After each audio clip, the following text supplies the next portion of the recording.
So right now we give you a 10,000 to 1 base ratio. For every 1 Bitcoin you have, you're going to get 10,000 hex, plus 20% if you get the first day, plus 20% if you refer somebody, plus 10% if you were referred. So it all adds up. Is there a fixed cap of how many hex there can be in total? Once the launch phase is over, after 350 days, we enter, most of the bonuses go away. So there's no more referral program. There's no more speed bonus. There's no more critical mass bonus. There's no more viral bonus. Those multiply the rewards to stakers based on how many people joined after them. So the more successful the project becomes, the more the early guys get. Once that is over, we inflate it at maximum of 3.69% per year, which is less than Bitcoin has ever had. And it's a vastly superior inflation because in Bitcoin you have externalities. The miners get paid to dump the price. Bitcoin. But you have 3.6% inflation in perpetuity. In perpetuity. Yes. However, Bitcoin... it's delayed because people only get the rewards when their stakes have ended. A lot of people will end 5 and 10 years later. So for this period that's early, the first 5 to 10 years, you're going to have far less than 3.69 because all those guys that could have inflated it aren't inflating. Okay, so there are ways for people to make time deposits to make money in infinity in the system, or does it stop? Well, here's how. So if you're the only staker, imagine you're the only Bitcoin miner. You're going to get 4% of this year's Bitcoin at the end of the year. Yeah. Okay. Well, Hex is the same thing. If you're the only staker, you're going to get 4% well, of all of the miner Hex. at one point in time, the miner doesn't make any. I mean, he only earns on the transaction fees, but the supply remains static. I'm talking about just the block reward, right? Yeah. He also makes fees. But the fees in Bitcoin are just comedically. Yeah, I'm just saying. At one point in time, there are no more block rewards right. subsidy to earn. But in Hex, there's always going to. Yeah, there's always going to be fees. So what's cool about our system is in Bitcoin, so you have unlimited supply, basically. Yeah, but see, it's so misleading to tell people that shit because the supply increase only matters if it's being used to sell down the price, and it's not you that's getting it. In Hex, it's your ass that's getting the supply. If you're a staker, you're the one getting all the inflation. So for you, there isn't any fucking inflation because you're the guy getting it. So this is actually 0% inflation if you are an average length, average size staker. If you are an average length, average size staker, there is no inflation in Hex for you. There's inflation for people that aren't staked. They're being diluted. You're not being diluted. All the new coins are being given to you. In Bitcoin, that shit gets sold on the market to pay electric bills. Difficulties at all-time highs. Price is not at all-time highs. They sell the fucking price down every time you give them money. And who are you protecting yourself against? The miners themselves. You're not protecting yourself from anyone else. It's a protection racket. The people you're protecting yourself with a hash rate from is the other SHA-256 miners. It's the same fucking guys. But I mean, to me it sounds like it sounds to me like when I'm thinking about Hex, it sounds like it would have, let's say in 5 years' time, a rather static market cap. No. Why should it increase? Because the only thing that drives price up is more people buying and selling. And you can't program people to buy, but you can program the supply side. And so when we're the first currency in the world that has a chart of future market supply. In Bitcoin, you don't know when the Ponzi schemer is going to dump on you. Plus Token's got 1% of the coins. You don't know when Satoshi's going to dump on you. He's got 1 million coins. I think he's got 5%. You don't know when Winklevi are going to dump on you. They've got 1%. You don't know when the exchanges are going to dump on you. They got 6% just in the addresses that I know. But do you think that anybody's going to use this except for staking it? Or are people actually going to use it? It does everything else. It does everything else better than Bitcoin anyway. It does higher throughput as long as other ERC20s aren't busy. If the other ERC20s are busy, we have less throughput. It has lower transaction fees. It plugs into the DeFi ecosystem. You could use it as collateral for DAI. You could use it on distributed exchanges. It is its own DeFi product in that it replaces the time deposit in CD. It does everything Bitcoin. It's also a better mining ecosystem. I actually like that. With the DeFi, I guess it's true having a token that can intermingle with DeFi in general is a plus. And is DeFi itself as well.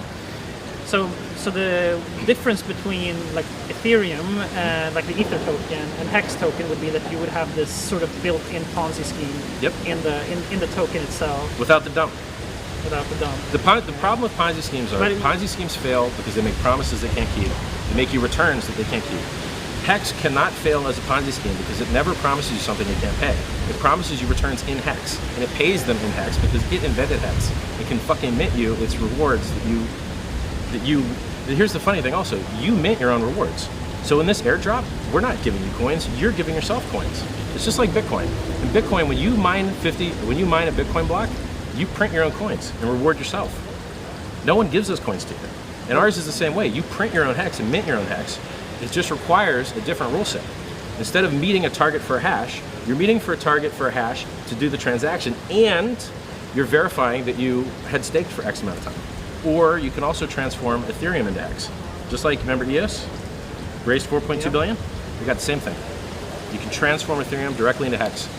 Every day, so day one there's a billion Hex, and then there's an empty bucket with no ETH in it. If you put in 10% of the ETH, you get 10% of the Hex. Bucket's empty out, end of the day. New day. The next day, 1/350th of the unclaimed Hex is there available. And we do this for 350 days. So my estimates is probably about half of 500 million Hex. Day two. Empty Ethereum bucket. You put in 10% of the Ethereum, you get 10%. And that goes for 350 days. So you can transform ETH into Hex, or you can free claim Bitcoin for Hex.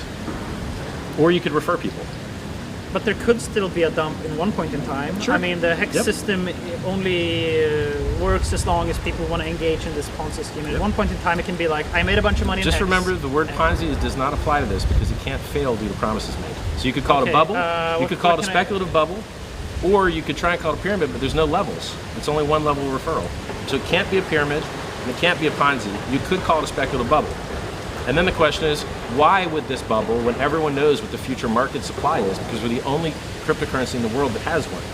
So when you go to set your stake end, you can look when other people are ending and choose to end when they're not, and then we have less volatility because we can damp the oscillation because everyone knows when other people are ending their stake. But you have one participant in this system that could dump a lot, and that would be you, wouldn't it? Though? Because you're the originator, and when you pull whoever out, has that address, it would be very surprising if they didn't stake their own coins and increase their bags. But at one point in time, they want to cash out. Why would they need to sell Hex when they have a giant bag of Ethereum? If they're already getting all this Ethereum, so here's your option. If you, Wait, I think I missed that part. How are you accumulating a bunch of Ethereum? You keep saying me, but I'm not ever going to accept that premise. It's the origin address, right? Okay, and who is the origin address? How is it? I actually don't know because it hasn't been selected. What do you mean you don't know? You are the it has to be selected. Maybe it's owned by a trust. Maybe it's owned by a company. Maybe it's owned by 10 people. Maybe it's owned by a really old priest in a third world country. I mean, when it starts, how do you get? I haven't decided. How do you? And even if I did decide that, and why do you still have to tell you the Howey test. Why do you have the original? I will explain it to you.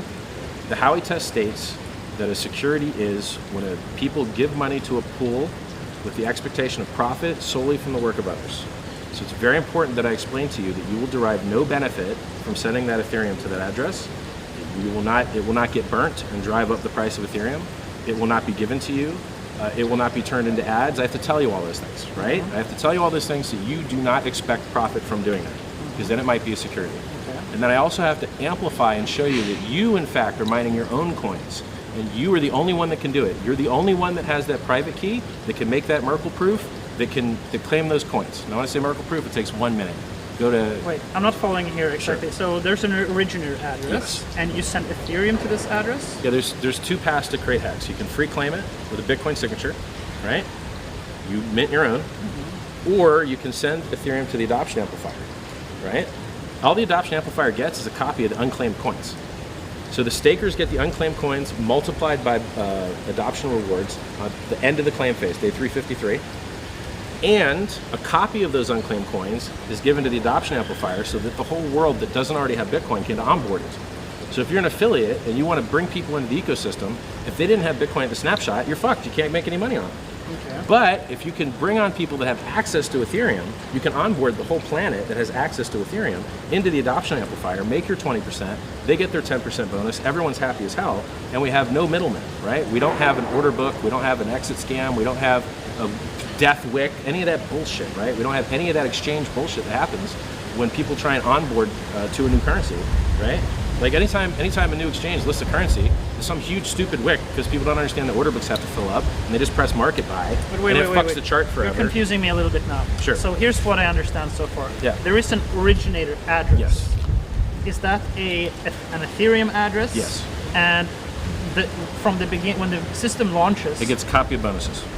what is that address? Like what exactly? Like which It's address? just an is Ethereum address that someone chooses, and whoever has the keys to it can use that money however they want. But I don't understand. Like, what do you mean that someone chooses the address? Are you familiar with EOS? Yes. Okay. Somebody, An address. a voluntary they took person could launch. So people sent money to the EOS contract, and then someone ran a function, and every time they ran that function, another address emptied the money. Right? What? That's what happened in EOS. There's a contract, Yeah. and then they can empty the money out of the contract. Okay. So. So we have the same thing. You run the Yeah. join lobby function, and it enters you into the adoption amplifier. You send your Ethereum, and then No, I mean, the way that I understand Ethereum, how EOS works, was that so the block one had a Ethereum address. Yes. Anybody could deposit to this address. It was a contract. It was a contract. Anybody could deposit Ether to this contract, and based on how much Ether they deposited, this would create a Genesis block on the.